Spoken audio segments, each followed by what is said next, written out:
స్థాపనకు ఒక ప్రారంభోత్సవ కార్యక్రమాన్ని చేపట్టి ఈ కార్యక్రమంలో సహచర మంత్రివర్యులు కోమటిరెడ్డి వెంకటరెడ్డి గారు, మాజీ పిసిసి అధ్యక్షులు, మాజీ రాజ్యసభ సభ్యులు,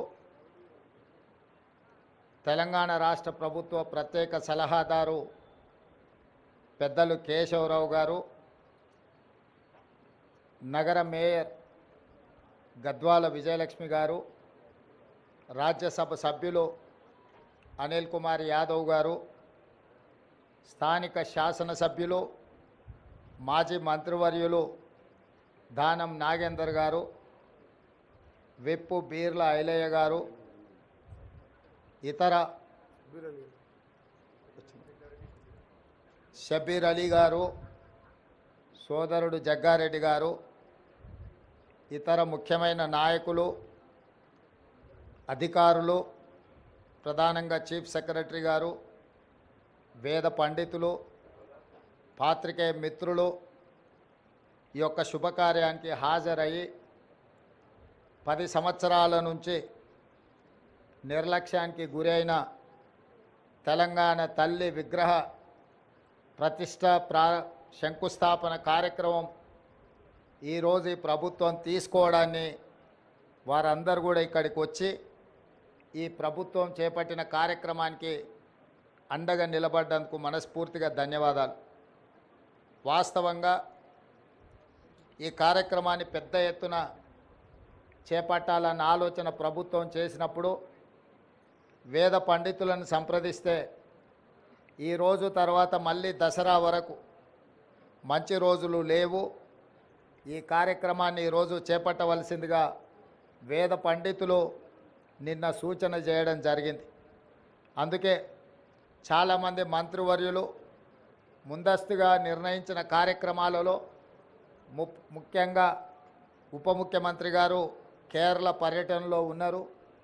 మిగతా మంత్రివర్యులు కూడా ఇతర కార్యక్రమాలలో ముందే వాళ్ళ కార్యక్రమాలు నిర్ధారించడం వల్ల పెద్ద ఎత్తున ఈ కార్యక్రమాన్ని ప్రభుత్వం ఏర్పాటు చేయలేకపోయింది. ఏది ఏమైనా సంకల్పం పట్టుదల ఉంటే ఏది అసాధ్యం కాదు అని తెలంగాణ ఉద్యమకారులు తెలంగాణ ఉద్యమాన్ని తెలంగాణ రాష్ట్ర సాధనను నిరూపించారు. వెంకటరెడ్డి గారు చెప్పినట్టు 60 సంవత్సరాల యొక్క ఆకాంక్షను శ్రీమతి సోనియా గాంధీ గారు ఇచ్చిన మాట నిలబెట్టుకోవడానికి వారి మాటే శిలాశాసనం. ఒక్క మాట చెప్పిండ్రంటే అది చరిత్రలో సువర్ణ అక్షరాలతో లిఖించదగిన విధానమని 2004 కరీంనగర్లో వారు ఇచ్చిన మాట ప్రకారం 2014 తెలంగాణ రాష్ట్ర ఏర్పాటు కల సాకారమైంది.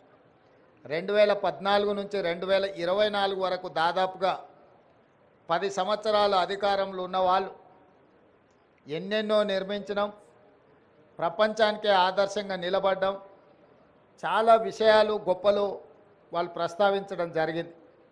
నేను పెద్దగా రాజకీయ విమర్శలకు నేను వెళ్ళదలుచుకోలేదు, కానీ 10 సంవత్సరాలు పరిపాలన చేపట్టిన వాళ్ళు తెలంగాణ తల్లిని తెరమరుగున పడవేసిండ్రు.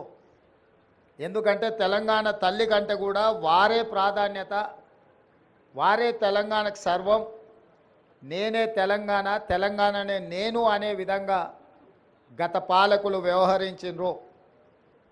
ఆ విధానానికి కాంగ్రెస్ పార్టీ, ప్రజలెన్నుకున్న ప్రభుత్వం, ప్రజాపాలన ఆ పాత విధానాలకు విరుద్ధం ప్రగతి భవన్ పేరు మీద పెద్ద గడిని నిర్మించుకొని చుట్టూతా ముళ్ళ కంచెలు ఏర్పాటు చేసుకొని వందలాది మంది పోలీసుల పహారల మధ్యలో వారు భద్రంగా అక్కడ ఉండి తెలంగాణ ప్రజలకు ప్రవేశం లేదు అని నిషేధించిన ప్రగతి భవన్ను ప్రజాభవన్గా మార్చి జ్యోతిరావు పూలే భవన్గా ఈరోజు తెలంగాణ ప్రజలు ఏ సమస్యలు ఉన్నా స్వేచ్ఛగా లోపలికి వెళ్ళొచ్చు, అక్కడున్న ప్రజాప్రతినిధులకు అధికారులకు విన్నవించవచ్చు, ఆ సమస్యల్ని పరిష్కరిస్తాము అని చెప్పి గడిగా మారిన ప్రజాభవన్ను ఈరోజు వాళ్ళు ప్రగతి భవన్ పేరు మీద ప్రజలకు దూరం చేస్తే ప్రజా భవన్ పేరు మీద మన ప్రభుత్వం ప్రజలకు అందుబాటులోకి తీసుకొచ్చి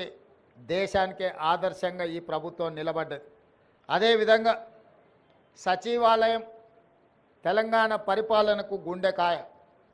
తెలంగాణ ప్రజల యొక్క ఆకాంక్షలు నెరవేరాలన్నా, తెలంగాణ రాష్ట్ర అభివృద్ధి జరగాలన్నా ఈ సచివాలయం నుంచే విధానపరమైన నిర్ణయాలు జరగాలి. ప్రజాప్రభుత్వం పరిపాలన సాగించాలి. మంత్రివర్గ సహచరులు ఇక్కడి నుండే నిర్ణయాలు చేయాలి. ప్రజలు వాళ్ళ యొక్క విజ్ఞప్తులను, వాళ్ళ యొక్క సమస్యలను తెలియజేయడానికి ముఖ్యంగా మంత్రులు ప్రజలకు అందుబాటులో ఉండాలి. ఇది సచివాలయ విధి విధానాలు.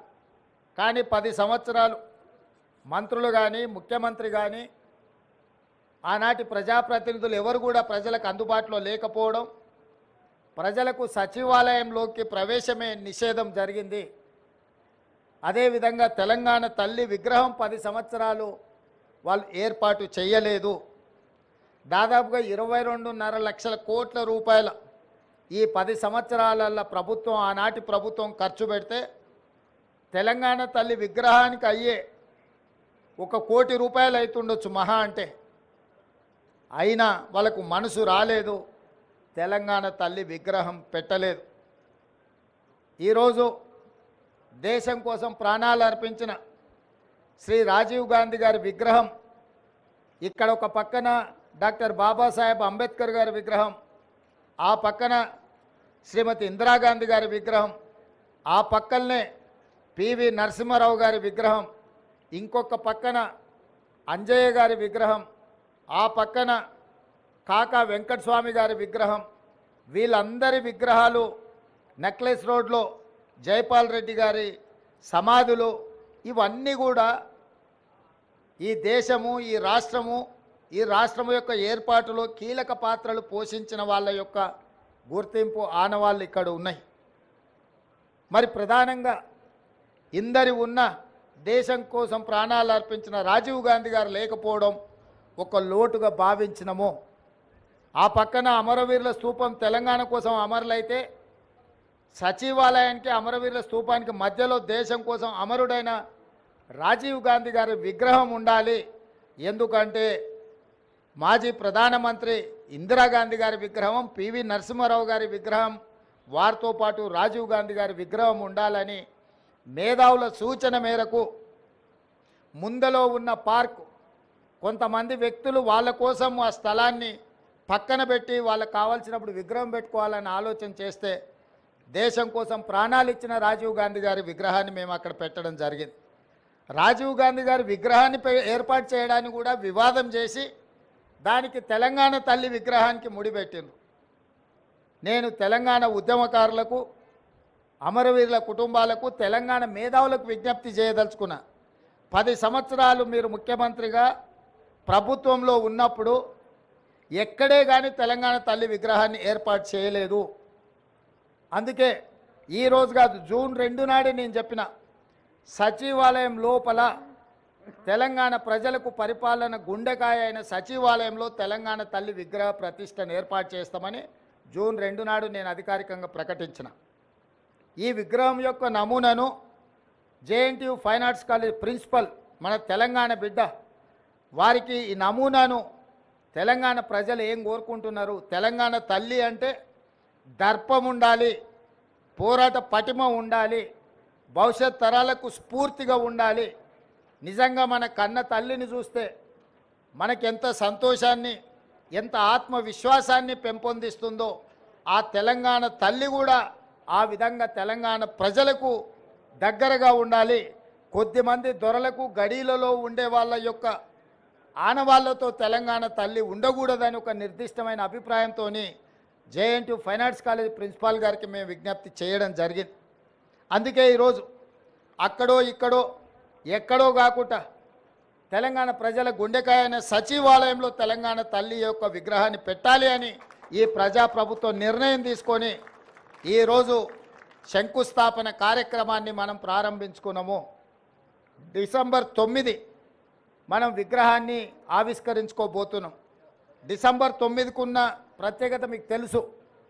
కేంద్ర ప్రభుత్వం యూపీఏ చైర్పర్సన్ శ్రీమతి సోనియా గాంధీ గారి నాయకత్వంలో ప్రధానమంత్రి మన్మోహన్ సింగ్ గారు, అదేవిధంగా కేంద్ర హోంశాఖ మంత్రి చిదంబరం గారు తెలంగాణ రాష్ట్ర ఏర్పాటు ప్రక్రియ ప్రారంభమైంది అని డిసెంబర్ 9, 2009 నాడు వారు ప్రకటించడం జరిగింది. అదే తెలంగాణ రాష్ట్ర ఏర్పాటుకు పునాది రాయి, అదే ప్రారంభోత్సవం తెలంగాణ రాష్ట్ర ఏర్పాటుకు ప్రక్రియ మొదలైంది. అదేవిధంగా మన నాయకురాలు తెలంగాణ రాష్ట్రం ఇచ్చిన శ్రీమతి సోనియా గాంధీ గారి జన్మదినం కూడా డిసెంబర్ 9. కాబట్టి తెలంగాణ ప్రజలకు డిసెంబర్ 9 ఒక పండగ రోజు. ఆ రోజు తెలంగాణ తల్లి విగ్రహాన్ని ప్రారంభించుకోవడం సముచితంగా ఉంటుంది అని సహచరులందరి సూచన మేరకు ఈరోజు ఈ కార్యక్రమాన్ని తీసుకున్నాం. డిసెంబర్ 9 నాడు పెద్ద ఎత్తున వేలాది మందిని నక్లెస్ రోడ్డు మొత్తం ఆనాడు తెలంగాణ సాధనలో ఏ విధంగా అయితే మిలియన్ మార్చ్ చేసి తెలంగాణ ఆకాంక్షను వెలిబుచ్చినో ఆ స్థాయిలో తెలంగాణ ప్రజలందరూ కూడా తెలంగాణ తల్లి యొక్క విగ్రహ ప్రారంభోత్సవ కార్యక్రమానికి డిసెంబర్ 9 నాడు తరలి వచ్చి పెద్ద ఎత్తున కార్యక్రమాన్ని మనం చేసుకోవాలని ప్రభుత్వం నిర్ణయించింది. ఈరోజు సచివాలయంలో తెలంగాణ తల్లి యొక్క విగ్రహ ఏర్పాటు ప్రక్రియలో ప్రత్యక్షంగా పాల్గొనడము నాకు నిజంగా అదృష్టంగా భావిస్తున్నాను. నేను ఈ అవకాశం చాలా అరుదు. ఎప్పుడో ఒకసారి ఎవరికో ఒకరికి ఇట్లాంటి అవకాశం వస్తుంది. ఈ అవకాశం నాకు రావడం, నా మంత్రివర్గ సహచరులు పెద్దలందరూ ఈ కార్యక్రమంలో నన్ను ముఖ్య అతిథిగా పిలవడం, ఈ కార్యక్రమాన్ని వేద పండితుల సమక్షంలో ఈ కార్యక్రమాన్ని చేసుకోవడం చాలా సంతోషం. మీడియా మిత్రులందరికీ కూడా ఈ కార్యక్రమానికి వచ్చినందుకు మనస్ఫూర్తిగా